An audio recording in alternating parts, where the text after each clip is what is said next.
Hello everyone, welcome to Sanmarga classes. ಸಂಖ್ಯಾ ಪದ್ಧತಿ ಅಧ್ಯಾಯದ 6ನೇ ಪ್ರಶ್ನೆಯನ್ನ ಗಮನಿಸಿ.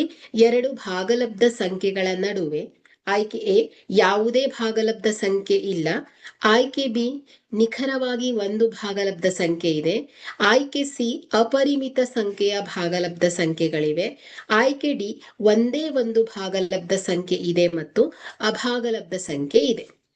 ಸೊ ಇಲ್ಲಿ 2 ಭಾಗಲಬ್ಧ ಸಂಖ್ಯೆಗಳ ನಡುವೆ ಅಪರಿಮಿತ ಸಂಖ್ಯೆಯ ಭಾಗಲಬ್ಧ ಸಂಖ್ಯೆಗಳಿವೆ.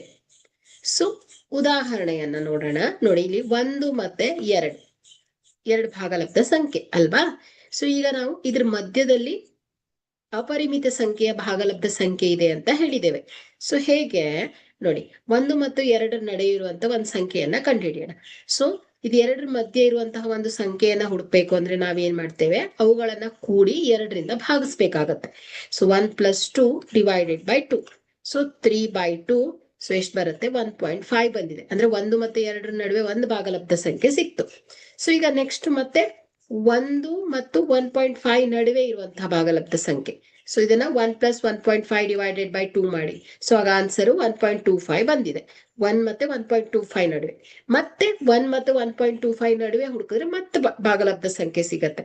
ಸೊ ಈ ರೀತಿ ಎಷ್ಟು ಹಂತದವರೆಗೂ ಮಾಡಿದ್ರು ಕೂಡ ನಮ್ಗೆ ಇನ್ನೊಂದು ಭಾಗಲಬ್ಧ ಸಂಖ್ಯೆ ಸಿಗ್ತಾ ಹೋಗುತ್ತೆ. ಅಂದ್ರೆ ಏನಾಯ್ತು, ಇಲ್ಲಿ ನಮಗೆ 2 ಭಾಗಲಬ್ಧ ಸಂಖ್ಯೆಗಳ ನಡುವೆ ಅಪರಿಮಿತ ಸಂಖ್ಯೆಯ ಭಾಗಲಬ್ಧ ಸಂಖ್ಯೆಗಳು ಸಿಗತ್ತೆ. ಹಾಗಾದ್ರೆ ಆಯ್ಕೆ ಏನಾಗತ್ತೆ ನೋಡಿ, ಸಿ ಸರಿ ಆಗತ್ತೆ. ಓಕೆ, ಅಪರಿಮಿತ ಸಂಖ್ಯೆಯ ಭಾಗಲಬ್ಧ ಸಂಖ್ಯೆಗಳಿವೆ 2 ಭಾಗಲಬ್ಧ ಸಂಖ್ಯೆಗಳ ನಡುವೆ. Thank you.